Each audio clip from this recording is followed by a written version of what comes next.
is our priority. We give justice for your curiosity. Like #1 broadcasting station in the Philippines, NBC News Patrol. I am Sheila Senyo. And I am Lenang Soleta, your news anchor.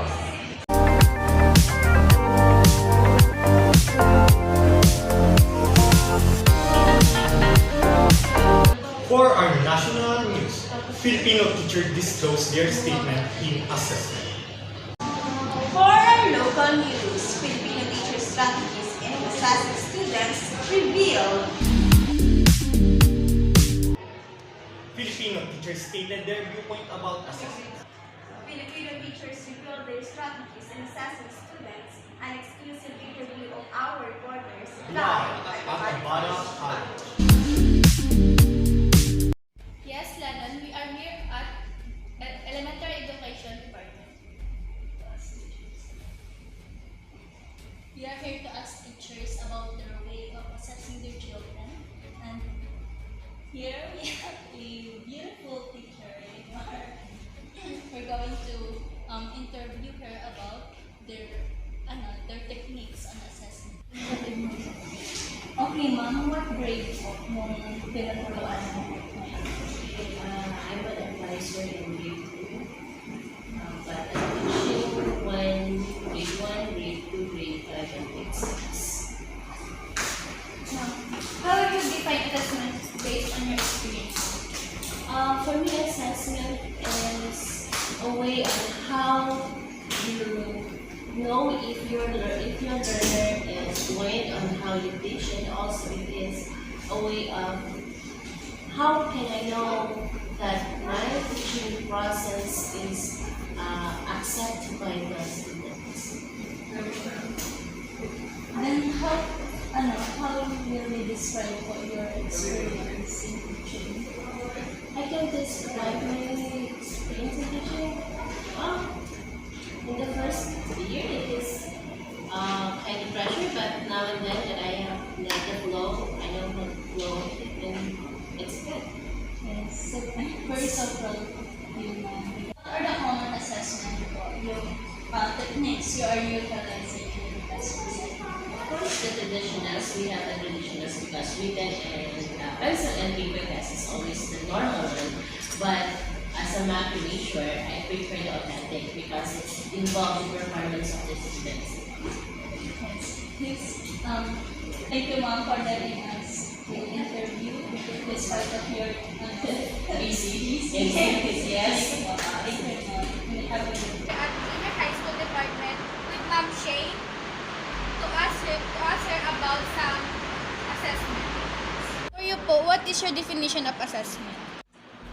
Para sa akin, ang assessment ay isang paraan para i-evaluate or para sukatin kung gaano karami ang nalalaman ng isang bata. Unang-una, bago ang pagtuturo or kung natututo ba siya habang nagtuturo or may natutunan ba siya pagkatapos. So, Ma'am, what grade or year po kayo currently teaching? What in specific subject? okay, grade 7 and grade 8. So, grade 7, ESP, TLE, and MAPE. And grade 8 is MAPE at TLE. Hindi ko pang makalimutan. So, what are the common assessment technique po you are utilizing in your classrooms? The common assessment techniques na ginagamit ko sa pagtuturo ay unang-una diagnostic.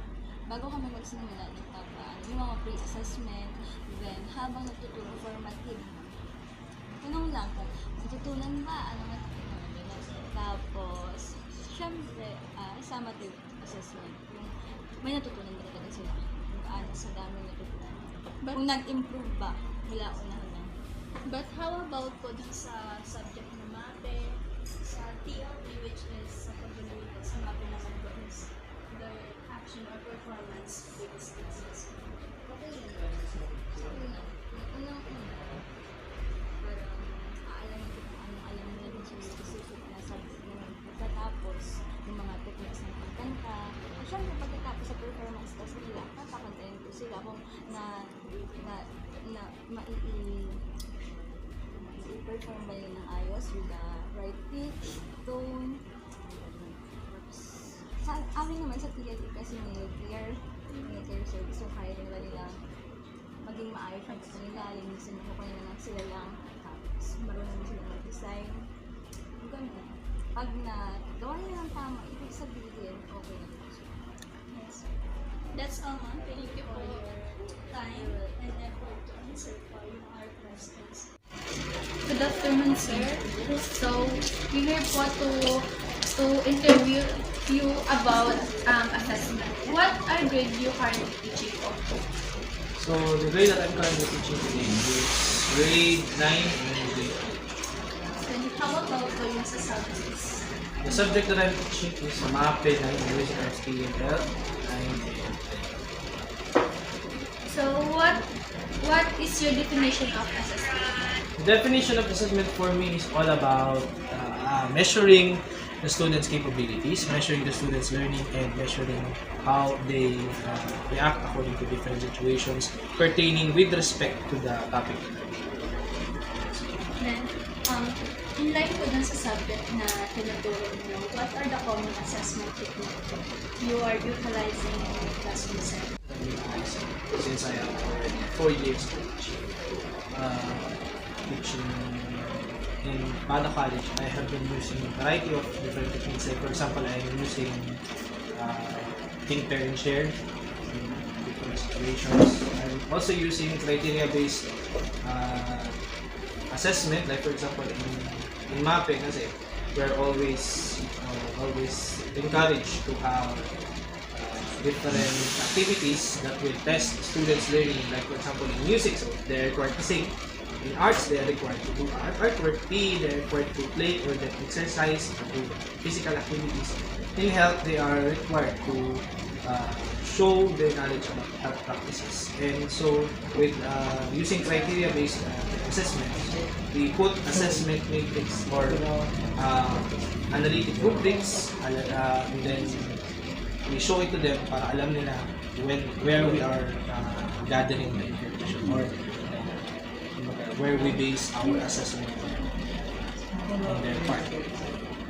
So, thank you, sir, for your answer. It is good to hear po that mini-measure niyo po yung, hindi lang po yung cognitive level ng bata, kundi yung sa performance. And that's all po. Thank you for your time and effort to answer our questions po. Morning, sir. What grade you currently teaching? Grade and goodness, What specific subject? mathematics and pre-calculus as well as calculus. There is difference between pre-calculus and calculus. So, here's the question po. What is your definition po of assessment? Okay, when we see the definition of assessment, pag sinabi kasi natin assessment, diverse yun, ibig sabihin mahaba, broad ang concept. Ibig sabihin po, pag pina-assess natin ang isang bata, ibig sabihin ay, halimbawa, kung nasa loob tayo ng classroom, as a teacher, ibig sabihin ay, kumbaga magkakaroon ka ng iba't iba talagang strategy in order to learn the students. Let's say, may mga bata talaga dyan na sabihin sa'yo, sir, hindi ko kumandila gets. Pwede kong paulit. Ibig sabihin, as a teacher, mag-iisip ka ng iba't ibang strategy in order to make the assessment effective and efficient. That's it. Very well said, sir. So, what are the common assessment techniques you are utilizing in your classroom setting? Okay, And then din po sa subject. okay, the common assessment techniques that I'm utilizing in the classroom setting is siguro ay tawag dito, yan, kapag ang isang bata ay nahihirapan, isa kasi pwede sa mathematics alam naman natin talaga na talagang crucial part na subject ang mathematics pagdating sa bata. Siguro ang ginagawa ko doon para ma-utilize yung pagkatuto ng bata ay nagkakaroon lagi ako ng tawag dito, ng assessment or formative assessment or I know that quiz is very familiar. The word traditional na inagamit talaga naman natin talaga siya. Kumbaga, ginagawa ko, after ko ng discussion, nagkakaroon lagi ako ng quiz. Para masabi ko na, ay, effective ako. Ibig sabihin, dun pa lang sa part na yun, kumbaga mangyari na, pag nalaman mo yung score ng bata, ibig sabihin doon, effective ka na teacher. That's it. And then, possible po na mag-retain din sa isip ng mga bata. quiz. Yes, exactly. Siguro may mga bata kasi talaga na ang mangyari ay pag nagpa-quiz ka, may mga short-term memory at may mga long-term memory. May mga bata din naman during your assessment, may encounter talaga tayo na bata na magatanong sa iyo. Pero sa teacher, do not entertain them. Ibig sabihin, kaya nga nag-formative tayo, nag-quiz tayo, ibig sabihin, ina-measure na natin kung ano yung alam nila dun sa ating lesson na discuss. Yes. Thank you po, sir. Very well said po yung answer. Thank you very much. Thank you very much po for your time and effort to answer our questions po, especially we know that you are busy this time. Pero it's okay lang. Walang problema. That's all po. Have a nice day. So, good morning po, Sir Cuevas. And thank you po for this opportunity po na binigyan niyo po sa akin bilang aking interviewee ngayong araw. So, bago po tayo lumako sa pinakang tanong po sa aking interview, ay nais ko pong malaman kung ano po ba yung mga subjects na hawak nyo and ano po yung mga grade na ito. Okay, so thank you for your question. Anyway, so I handled 4 subjects into different level, 11 and 12 actually. So first is the accounting and business management 2 sa grade 12, and then organization and management, general mathematics, and disciplinary ideas and social science in grade 11. So, dito po sa aking interview ay meron po akong dalawang question na ang unang question po dito ay, what is your definition po of assessment? Well, for me, I define the assessment as the measurements of my students' learning outcomes. So, ang pangalawang question po ay, what common techniques are you utilizing in the classroom setting? Well, actually, when it comes into technique and strategies in utilizing classroom management, when it comes into assessment, actually, in teaching mathematics, usually I often use the board work as form of my application with regards to my topic, and then a simple Q&A, and then a written assessment. For example, it's a short quiz evaluating how deep they really understand the concept of mathematics lesson that I teach them. So, thank you po for answering my questions po and good morning po. Thank you very much, reporters. Now in assessment, basically it is all about evaluating the learners to clarify if they truly understand the topic well in the teaching and learning process. You are measuring their capabilities and learning experiences so that as a teacher, you are evaluating if the discussion were successful by being able to meet up the requirements or objectives. In addition to it, assessment can be inserted into any part of the teaching flow. It can be present before you are going to teach or starting to teach, while you are teaching, and after you are done with it. Aside from that, the teachers also use different kinds of assessment like diagnostic, formative, and summative assessment.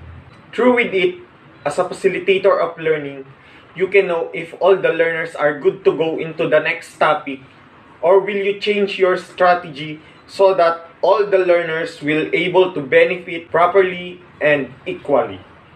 Thank you. Thank you, reporters. It is evident that assessment really helps the students to assess themselves if they really understand the lesson, and also the teachers to assess themselves if they perform the lesson, the teaching and learning process very well, and they use different strategies to assess their students according to their field and to their subjects that will help the students to show and to give their knowledge about the lessons. And this is Shayna Maysenyo, NBC News Patrol.